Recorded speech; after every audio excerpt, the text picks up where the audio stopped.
This video guys, dito po tayo ngayon sa Maasin. So nagting-building po ang Kabalikat Regioncom Philippines Impact Base Isulan. So una sa lahat, maraming salamat po Sir Ray Dimirin, our chapter president of Kabalikat Regioncom Philippines Impact Base.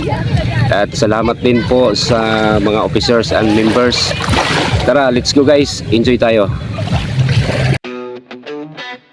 Yeah! Kabalikat Radiocom Isulan! Oh, oh, oh! Isulan! Aha!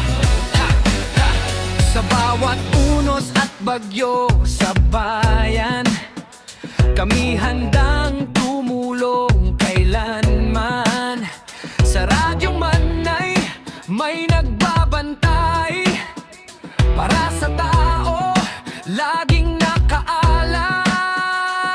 Sa impact base ng Isulan, serbisyong tapat ang aming tangan. Sa tawag ng oras di mag-aatupili, kabalikat mo kami sa bawat sandali.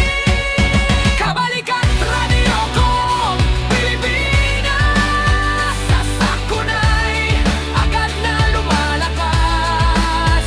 Impact base Isulan, aming dangal, serbisyo publiko ang aming asal. Tinig ng bayan sa himpapawid, pagkakaisa ang siyang hatid. Yeah. Sa kaliman o sa kabundukan, abot namin ang inyong dayungan. Impormasyon ay agad na hatid upang kaligtasan ay maihatid.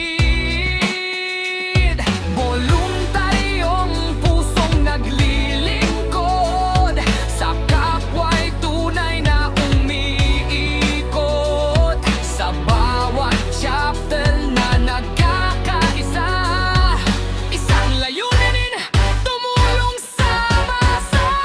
Kabalikat Radiocom Pilipinas, sa sakunay agad na lumalakas. Impact base Isulan, aming dangal, serbisyo publiko ang aming asal. Tinig ng bayan sa himpapawid, pagkakaisa ang siyang hatid. Sa signal ng pag-asa, kami laging handa. Sa oras ng pangangailangan, kabalikat sa kaligtasan. Kabalikat Radiocom, bayan natin. Sa hirap at ginhawa'y kapiling.